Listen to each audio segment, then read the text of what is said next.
ورحمة الله وبركاته.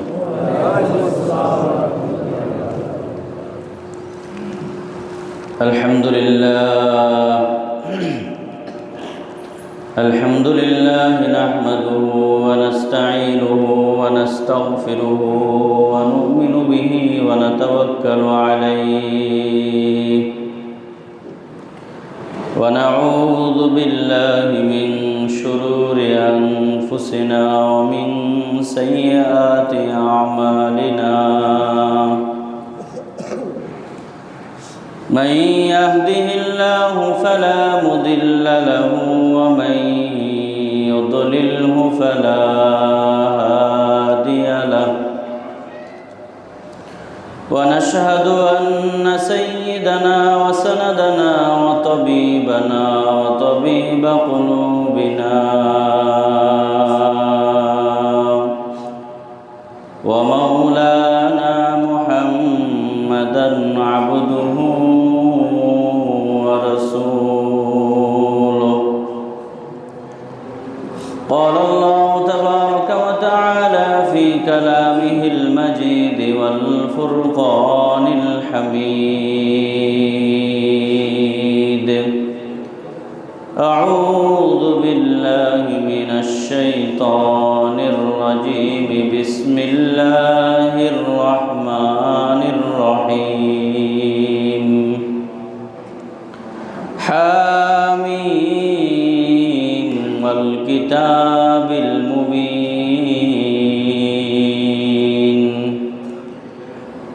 إنا أنزلناه في ليلة مباركة إنا كنا منذرين فيها يفرق كل أمر حكيم. وقال تعالى: بسم الله الرحمن الرحيم. والذين إذا فعلوا فاحشة أو ظلموا أنفسهم ذكروا الله فاستغفروا لذنوبهم ومن يغفر الذنوب إلا الله ولم يصروا على ما فعلوا وهم يعلمون.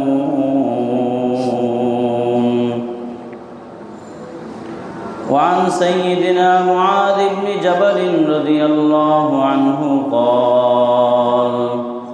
قال رسول الله صلى الله عليه وسلم: يطلع الله إلى خلقه في ليلة النصف من شعبان فيغفر لجميع خلقه إلا لمشرك أو مشاح.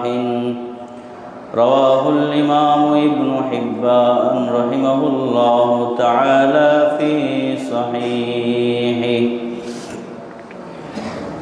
رخسار سے برقع کا ذرا پردہ اٹھا دو، للہ مجھے حسن خدا،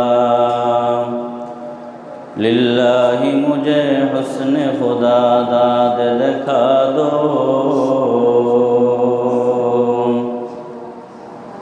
اے بحر کرم صدق حسین بن علی کا، پیاسا ہو مجھے شربت دیدار پلا دو،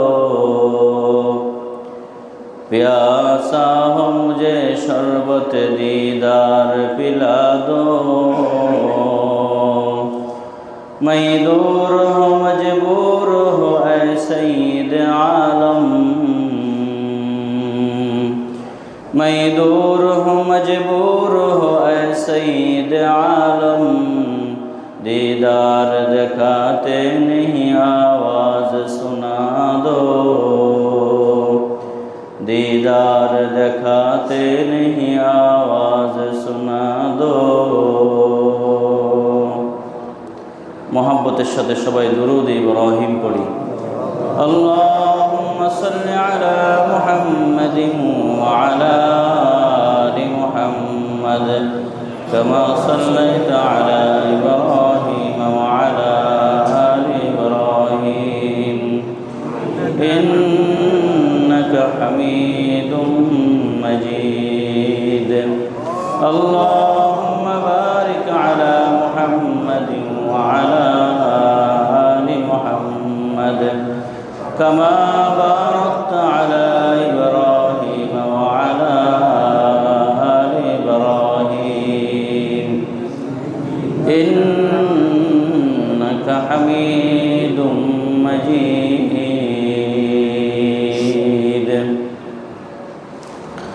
মহান আল্লাহ জাল্লা শানুহু আম্মা নওয়ালুহু এর আযীমুশ শান দরবারে শুকর আদায় করছি যে আল্লাহ তাআলা আমাদের সবাইকে ভালো রেখে সুস্থ রেখে নিরাপদে রেখে জুমার নামাজ আদায় করার জন্য মসজিদে আসবার বসবার তৌফিক দান করেছেন এজন্য সবাই শুকরিয়া আদায় করি আলহামদুলিল্লাহ। প্রিয় ভাই ও বন্ধুগণ, কোরআনে কারীম থেকে আমি দুটো আয়াত আপনাদের সামনে দুই জায়গা থেকে তেলাওয়াত করেছি। বিশ্ব মানবতার মুক্তির দিশারি মুহাম্মদুর রাসূলুল্লাহ সাল্লাল্লাহু আলাইহি ওয়াসাল্লামের অসংখ্য অগণিত হাদিস থেকে একটি হাদিস আপনাদের সামনে তুলে ধরেছি। আল্লাহ তাআলা যদি আমাকে তৌফিক দান করেন তাহলে এই আয়াত এবং হাদিসকে সামনে রেখে কিছু কথা বলবার চেষ্টা করব। আল্লাহ তাআলা আমাকে ইখলাসের সাথে আমলের নিয়তে কথাগুলো বলার তৌফিক দান করেন।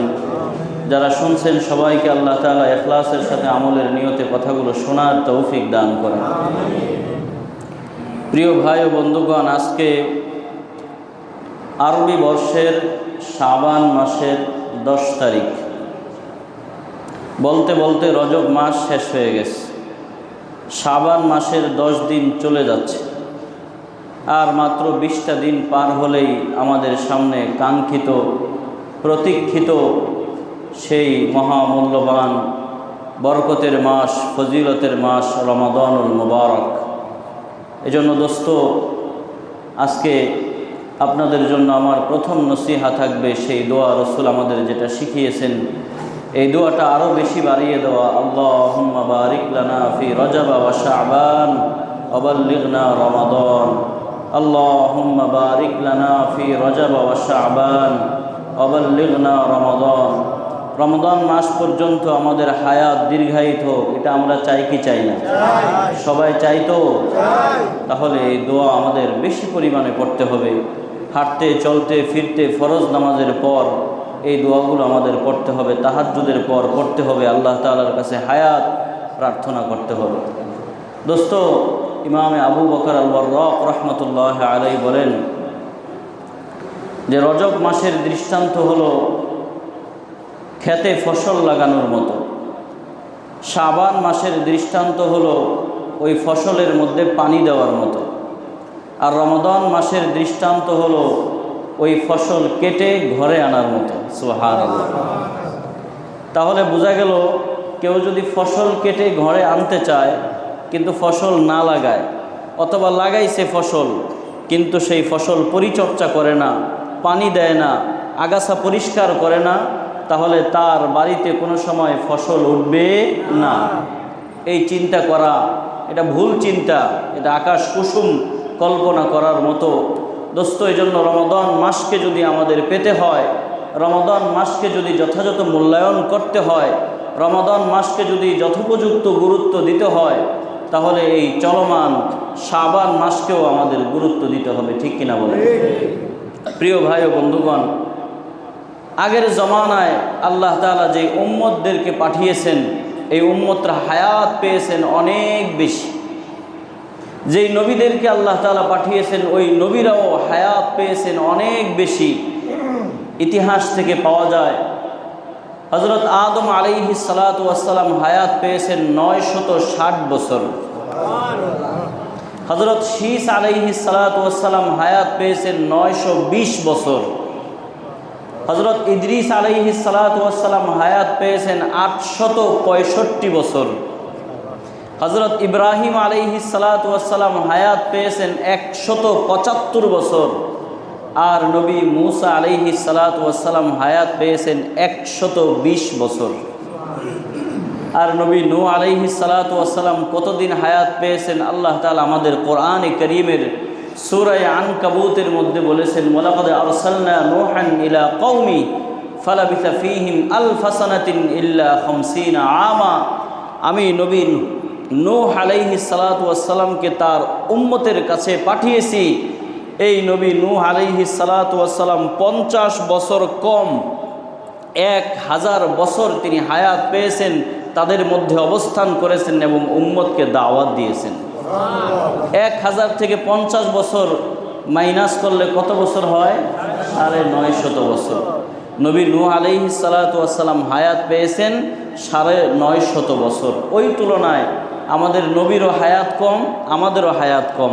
আমাদের নবীজি হায়াত পেয়েছেন কত বছর? 60 থেকে 70 বছর, 63 বছর।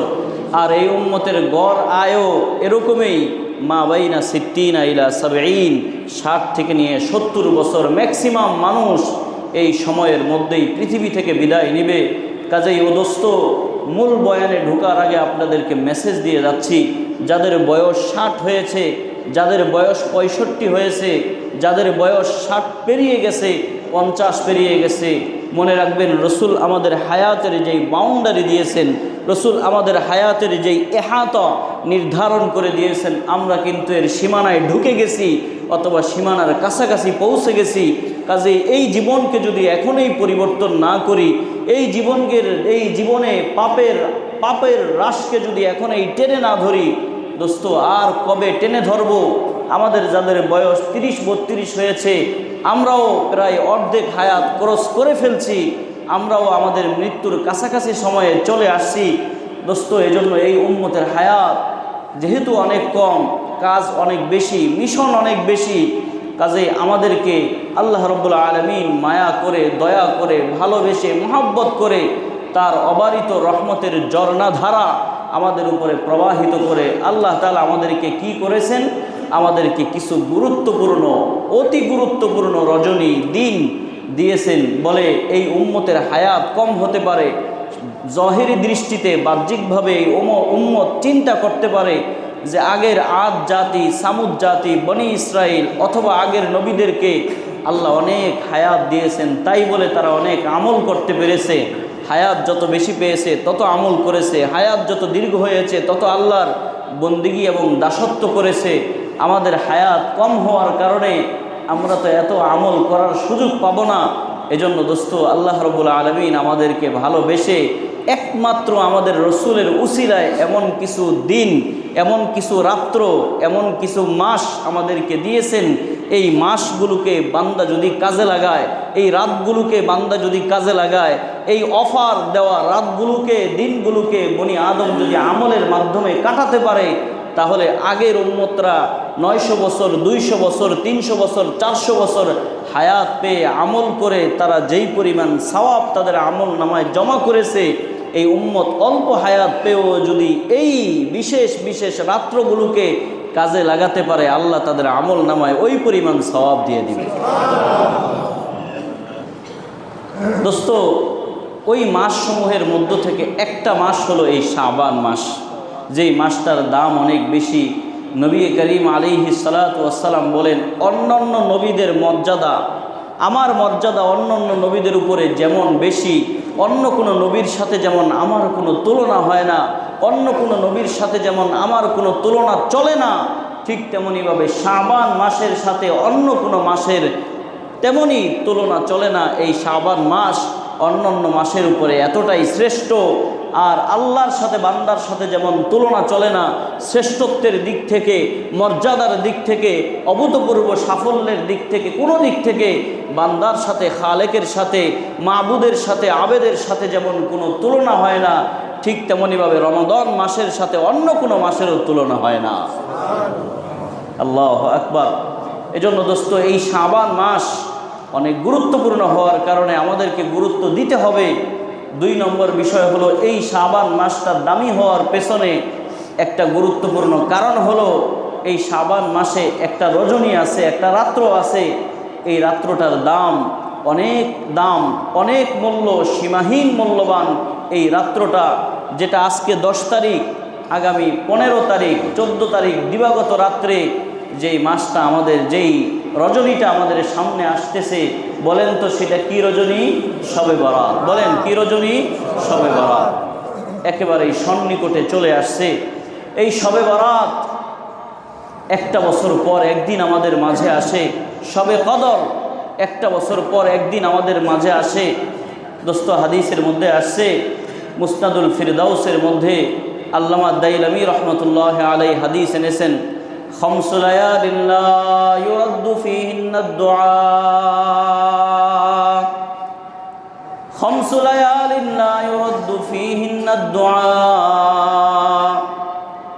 5টা রাত্র এমন আছে যে 5টা রাত্রে যদি বান্দা আল্লাহ তাআলার কাছে দোয়া করে, মন খুলে আল্লাহর উপরে বিশ্বাস এবং ভরসা রেখে যদি বনি আদম দোয়া করে, তার যেই কোনো সমস্যার কারণে দোয়া করে, শারীরিকভাবে দৈহিকভাবে সুস্থতার জন্য যদি আল্লাহ তাআলার কাছে দোয়া করে, রিজিকের অভাব অনটন, এই অভাব অনটন দূর হওয়ার জন্য আল্লাহ তাআলার কাছে যদি খালেস দিলে প্রার্থনা করে, অথবা তার আমলনামায় গুনাহ দিয়ে ভরে গেছে, এই 5 রজনীতে যদি আল্লাহ তাআলার কাছে প্রার্থনা করে আর গুনাহগুলো মাফির দরখাস্ত করে, আর হাত তুলে বলে বেগুনাহ না গুজাশতে বর্মা সাথে, বেগুনাহ না গুজাশতে বর্মা সাথে, বাহুজুরে দিল না করদম তাতে, বরদরামুদ বন্দায়ে বগুরি খতা,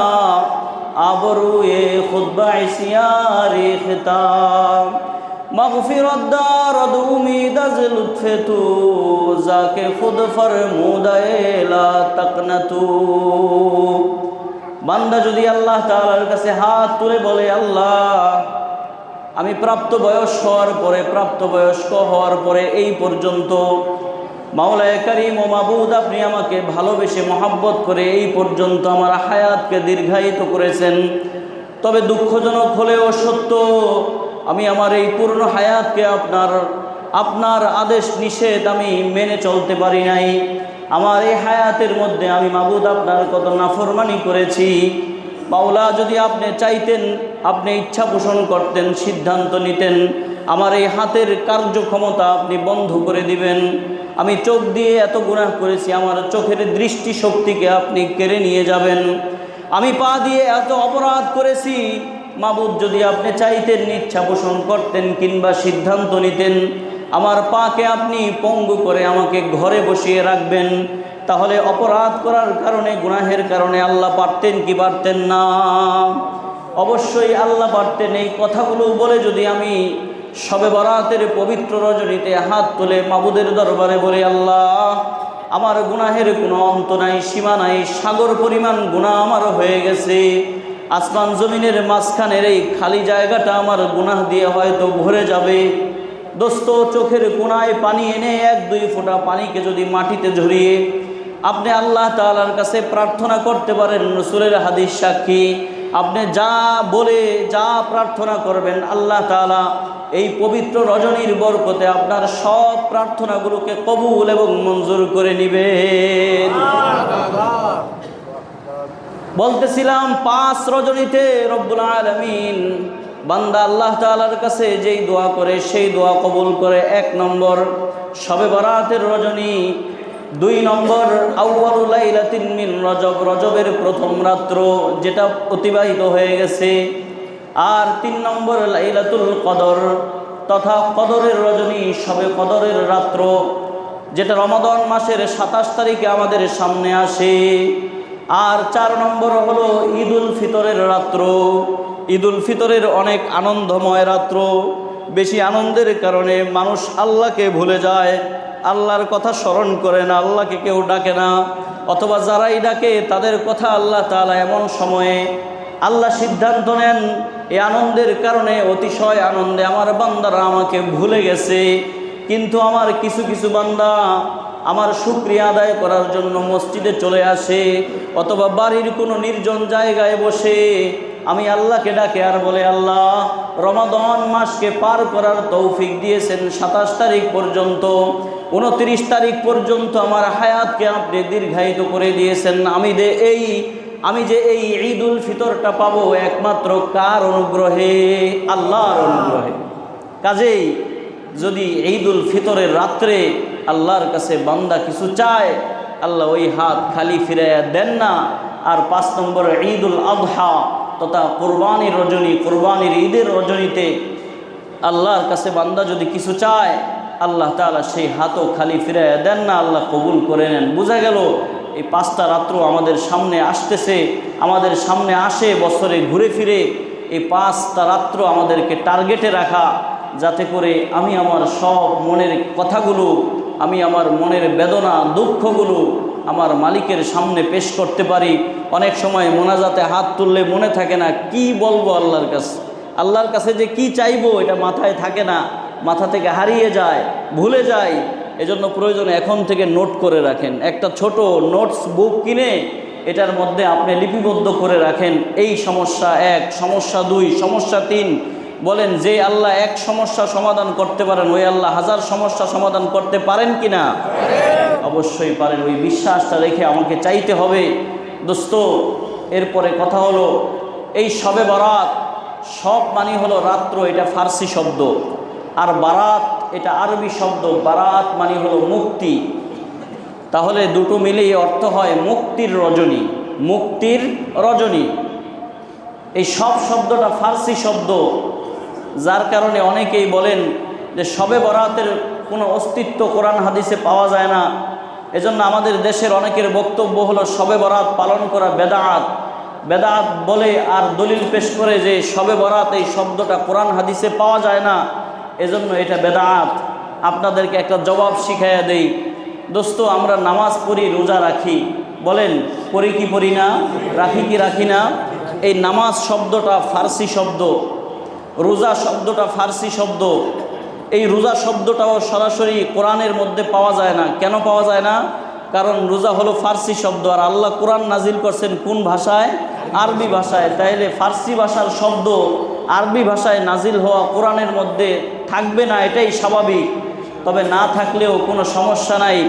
রোজা এই শব্দটা কোরআনের মধ্যে আলোচিত হয়েছে সৌম নামে। কি নামে? সৌম নামে। আবার যেই নামাজ শব্দটা আমরা ফার্সিতে ব্যবহার করি, নামাজ শব্দটা কোরআনের মধ্যে আসছে সলাত নামে। ঠিক তেমনইভাবে ফিরিস্তা একটা শব্দ, ফেরেশতা আমরা ব্যবহার করি। এই ফেরেশতা শব্দটা বাঙালি মুসলমান তাদের মুখ থেকে উচ্চারণ করে, আর এই শব্দটা এইভাবেই কোরআনে পাওয়া যায় না, তবে আরবিতে পাওয়া যায় মালাইকা নামে। মালাইকা অর্থ হলো ফিরিস্তা। আমরা একজন আরেকজনকে বন্ধু বলে সম্বোধন করি। বন্ধুটা এটা আরবি শব্দ নয়, এটা বাংলা শব্দ। এই বন্ধু শব্দ কোরআনের মধ্যে আসছে ওলি নামে। আমরা পীর বলে, আমরা পীর শব্দ ব্যবহার করে থাকি। এই পীর শব্দটাও ফার্সি শব্দ, কোরআনে এই শব্দ নাই। তবে এই শব্দ না থাকলেও কোনো সমস্যা নাই, পীর শব্দ আসছে কোরআনের মধ্যে মুর্শিদ নামে। ঠিক তেমনইভাবে শবে বরাত এই শব্দটা আমরা ব্যবহার করে থাকি ফার্সি এবং আরবি দুটো মিলিয়ে। তবে এই শব্দটা কোরআনে সরাসরি না থাকলেও হাদিসে আছে লাইলাতুন নিসফি মিন শাবান নামে। কাজেই বোঝা গেল কোরআনের মধ্যে সরাসরি শবে বরাতের কথা না থাকলেও হাদিসের মধ্যে শবে বরাতের অস্তিত্ব আছে না নাই? আছে। দোস্ত, এজন্য এই শবে বরাতের রজনী আমাদের সামনে অতি সন্নিকটে চলে আসছে।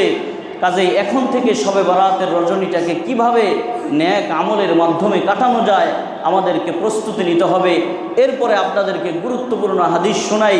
আল্লাহর নবী বিশ্বনবী মুহাম্মদুর রাসূলুল্লাহ সাল্লাল্লাহু আলাইহি ওয়াসাল্লাম বলেন, হযরত মুআয ইবনে জাবাল রাদিয়াল্লাহু তাআলা আনহু থেকে হাদিস বর্ণিত, তিনি বলেন, ইয়াত্তালিউল্লাহু ইলা খালকিহি ফি লাইলাতিন নিসফি মিন শাবান। ইয়াত্তালিউল্লাহু ইলা খালকিহি ফি লাইলাতিন নিসফি মিন শাবান। শাবানের অর্ধ রজনী 14 তারিখ দিবাগত রাত্রে আল্লাহ রাব্বুল আলামিন বান্দাদের দিকে এক বিশেষ রহমতের দৃষ্টি দান করেন। বিশেষ রহমত দিয়ে আল্লাহ তাআলা বান্দার দিকে তাকান। ফায়াগফিরু লিজামিই খালকিহি, অতঃপর আল্লাহ তাআলা দুনিয়ার সব মুসলমানদেরকে মাফ করে দেন। তবে 2 শ্রেণীর মানুষকে আল্লাহ তাআলা মাফ করে না। কয় শ্রেণীর মানুষ? 2 শ্রেণীর মানুষ। 1 নম্বর ইল্লা লিমুশরিকিন, দুই নম্বর আও মুশাহিনিন, এক নম্বর যারা শিরকের গুনাহ করে, শিরিক করে, মুশরিক যারা, আল্লাহ তাআলা কোনো মুশরিককে মাফ করেন না। আর দুই নম্বর হলো যারা হিংসা এবং বিদ্বেষের রোগে আক্রান্ত। রব্বুল আলামিন এই বরকতময় রজনীতে সবাইকে মাফ করলেও এই শ্রেণীর, এই ক্যাটাগরির মানুষকে মাফ করে না। দোস্ত, শিরিক অনেক বড় গুনাহ। যত ধরনের গুনাহ আমরা করি, এই সব গুনাহের মধ্য থেকে সবচেয়ে ভয়ঙ্কর বিধ্বংসী গুনার নাম হলো শিরিক। কাজেই কোনোভাবে মাবুদের সাথে, মালিকের সাথে কাউকে শরীক করা যাবে না, শিরকের গুনাহ করা যাবে না। আল্লাহ বলেন, ওমাই ইউশরিক বিল্লাহ ফাকাদ হারামাল্লাহু আলাইহিল জান্নাতা ওয়া মাওয়াহুন নার। যারা আল্লাহর সাথে শরীক করে, ফাকাদ হারামাল্লাহু আলাইহিল জান্নাহ, আল্লাহ তাআলা জান্নাতকে তাদের উপরে হারাম করে দেয়। কাজেই দুনিয়াতে যত মানুষ আছে, এর মধ্যে যত মুশরিক আছে, এই একটা মুশরিককেও আল্লাহ তাআলা কোনোদিন মাফ করবে না। আমাদের যত নেক আমল করি, সব নেক আমলের ভিত্তি হলো তাওহীদের উপরে, আল্লাহর একত্ববাদকে বিশ্বাস করার উপরে। কাজেই কেউ যদি আল্লাহর সাথে কোনো মানুষকে শরীক করে, আল্লাহর সাথে কোনো গাছকে শরীক করে, মাছকে শরীক করে, পাথরকে শরীক করে, পাথরের পূজা করে, মাছের পূজা করে, গাছের পূজা করে, মানুষের পূজা করে, মানুষ হয়ে, এদেরকে আল্লাহ তাআলা কোনোদিন মাফ করবে না। ওমাই ইউশরিক বিল্লাহি ফাকাদ হারামাল্লাহু আলাইহিল জান্নাহ। এরপরে আল্লাহ বলেন, ইন্নাল্লাহা লা ইয়াগফিরু আন ইউশরাকা বিহি ওয়া ইয়াগফিরু মা দুনা যালিকা লিমান ইয়াশা। আল্লাহ তাআলা যারা শিরিক করে তাদেরকে মাফ করবে না। ওয়া ইয়াগফিরু মা দুনা যালিকা লিমান ইয়াশা। এই শিরকের গুনাহ ছাড়া যত গুনাহ আছে, সব গুনাহের জন্য বান্দা যদি আল্লাহর কাছে মাফ চায়, সেটা যেই কোনো ধরনের সগীরা গুনাহ হোক না কেন, যেই কোনো ধরনের কবিরা গুনাহ হোক না কেন, যত বড় গুনাহ হোক না কেন, যদি আপনার ওই গুনাহটা শিরকের পর্যায়ে গিয়ে না পৌঁছে, তাহলে আপনার সব ধরনের গুনাহকে আল্লাহ তাআলা মাফ করে দিবে। দোস্ত, মিথ্যা কথা বলা একটা গুনাহ। দোস্ত, মা বাবার নাফরমানি করা একটা গুনাহ, মা বাবার অবাধ্য হওয়া একটা গুনাহ, এমনইভাবে জুলুম করাও এক ধরনের গুনাহ। এই সব প্রকারের গুনাহ যদিও অনেক বড় বড় গুনাহ, তবে এগুলোর জন্য যদি বান্দা আল্লাহর কাছে মাফ চায়, আল্লাহ মাফ করে দিবেন। তবে একটা গুনাহ আল্লাহ মাফ করবে না। বলেন সেই গুনাহটা কি? শিরকের গুনাহ। শিরিক আবার দুই প্রকার, একটা হলো শিরকে আকবার, আর একটা হলো শিরকে আসগর। শিরকে আকবরটা থেকে আমরা অনেকেই বিরত থাকি, আল্লাহরে আল্লাহ বলে মানি, আল্লাহর ওয়াহদানিয়তে বিশ্বাস করি, আল্লাহর সাথে আমরা কাউকে শরীক করি না। এমনকি আমাদের অনেকের ঈমান আলহামদুলিল্লাহ এতটাই মজবুত, যদি আমাদের গলায় ছুরি ধরা হয় আর বলা হয়, বল আমি তোর রব, আমি তোর স্রষ্টা, তাহলে অনেক আল্লাহর বান্দারা তো এমন আছে, মৃত্যুকে হাসি মুখে বরণ করে নিবে, তারপরেও আল্লাহর সাথে কাউকে শরীক করবে না। দ্বিতীয় প্রকারের একটা শিরিক আছে যেটা আমরা করি, কারণ এটা দেখাও যায় না, ধরাও যায় না, ছোঁয়াও যায় না, স্পর্শও করা যায় না। এটা হলো রিয়া, লোক দেখানোর জন্য আমল করা, লোক দেখানোর জন্য নেক কাজ করা। হযরত ফুযাইল ইবনে আয়াস রাহমাতুল্লাহি আলাইহি বলেছেন, ইন্নাল আমাল ইদা কানা খালিসান ওয়া লাম ইয়াকুন সাওয়াবান লাম ইউকবাল। আপনার আমল যদি খালিস হয়, অর্থাৎ একনিষ্ঠতার সাথে আল্লাহর জন্য যদি আপনি নেক আমল করেন, তবে আপনার ওই নেক আমল যদি সঠিক না হয়, শুদ্ধ না হয়, তাহলে ওই নেক আমল আল্লাহ কবুল করবেন না। যেমন ধরুন, আমরা এখানে নামাজ পড়ার জন্য আসছি, জুমার নামাজ। জুমার নামাজ কয় রাকাত? আরো জোরে বলতে হবে, কয় রাকাত? 2 রাকাত। কেউ যদি বলে যে নামাজ পড়া তো ভালো কাজ, নামাজের জন্য আসছি, তাকবীর থেকে তাসলিম পর্যন্ত যা কিছু আছে সবই তো ভালো, সব কিছুর মধ্যে আল্লাহর প্রশংসা, কোরআনের তেলাওয়াত, আল্লাহর তসবিহ পাঠ করা, এ তো ভালোই, তাহলে 2 রাকাতের জায়গায় 3 রাকাত পড়ি। বলেন, যদি কোনো মুমিন বান্দা ইচ্ছাকৃতভাবে জুমার নামাজ 3 রাকাত পড়ে, তার আমল আল্লাহ কবুল করবেন? কবুল করবেন না। কেন করবেন না? কারণ আমল ইখলাসের সাথে হয়তো করেছে, আল্লাহকে দেখানোর জন্যই করেছে, আল্লাহর ভালোবাসাই করেছে, একমাত্র আল্লাহকে সন্তুষ্ট করার জন্যই করেছে। তবে এই আমল যেহেতু সঠিক হয় নাই, এই আমল আল্লাহ কবুল করবেন না।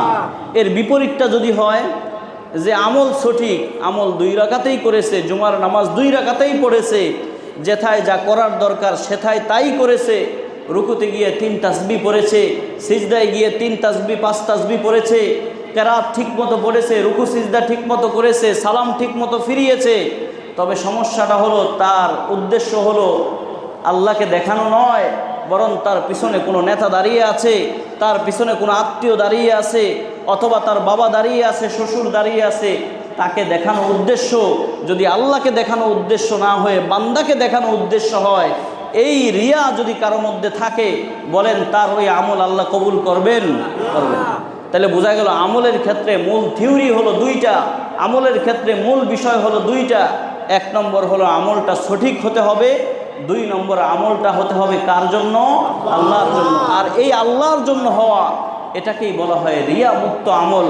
কাজেই ও দোস্ত, ও আমার ভাইয়েরা, বন্ধুরা, বাবারা, আমি যদি কোরআন পড়ি তাহলে আমার কোরআনও এই দুটো নিয়মকে ফলো করে করতে হবে, পড়তে হবে। আমার 1 নম্বর কোরআন তেলাওয়াত বিশুদ্ধ হতে হবে, 2 নম্বর আমার তেলাওয়াত হবে আল্লাহর জন্য।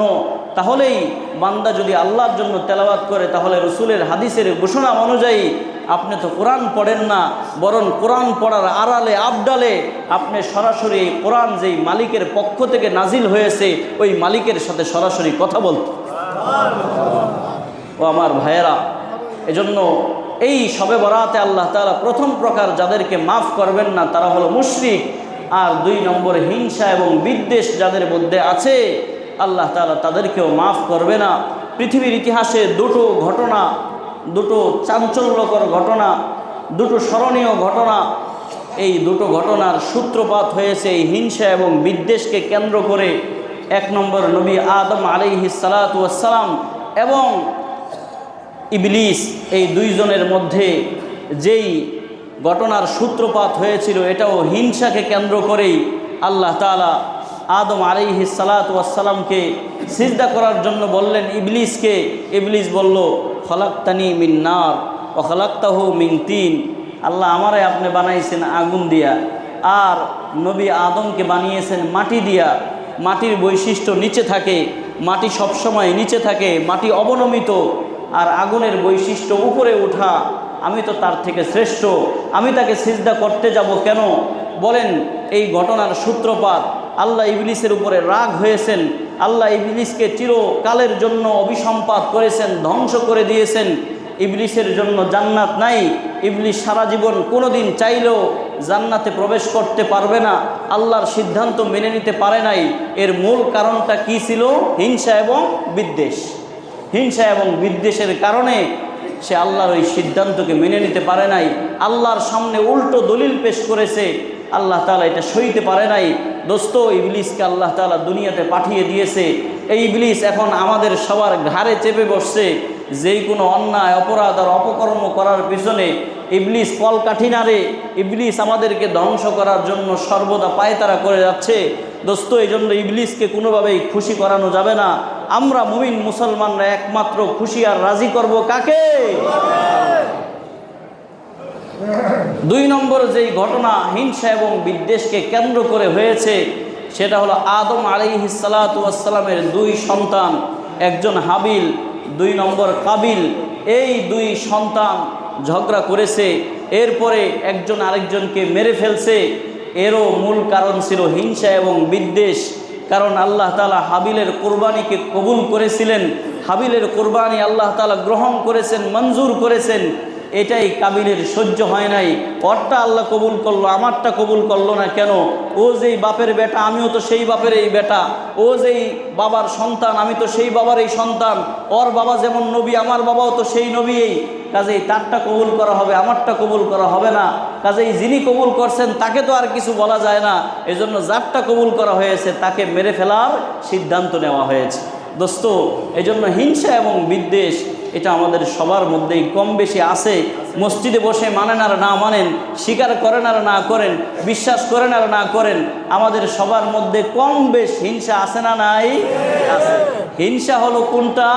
যে অন্যের মধ্যে যেই নিয়ামতটা আছে এই নিয়ামতটা যেন ধ্বংস হয়ে যায়, ওই নিয়ামত দেখে খুশি না হওয়া, সন্তুষ্ট না হওয়া, এটা হলো হিংসা। টিকতে পারে না, সইতে পারে না, এটার নাম হিংসা। আরেকটা আছে ঈর্ষা, এটা জায়েজ আছে, এটা হলো ঈর্ষা।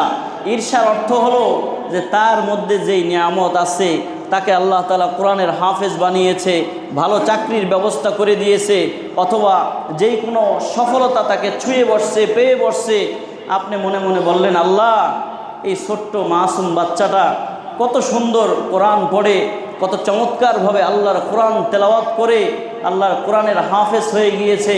আল্লাহ আমার চাচাতো ভাইয়ের সন্তান যেইভাবে কোরআনের হাফেজ হয়েছে, আমিও আপনার কাছে চাই, আমিও আপনার কাছে প্রার্থনা করি, আল্লাহ আমার সন্তানের কলিজার মধ্যে, আমার সন্তানের বুকের মধ্যেও আপনি এইভাবেই 30 পারা কোরআন ফিট করে দেন। আমার পার্শ্ববর্তী আমার এলাকার ভাই যেইভাবে দোকান দিয়ে সফলতা অর্জন করেছে, ব্যবসা বাণিজ্যে সে যেইভাবে লাভবান হচ্ছে, আল্লাহ আমিও তো ব্যবসা করি, আমার এই ভাই যেইভাবে লাভবান হচ্ছে, আমাকেও আপনি এইভাবে লাভবান করে দেন। প্রয়োজন ওই ভাইয়ের কাছে গিয়ে পরামর্শ নেওয়া।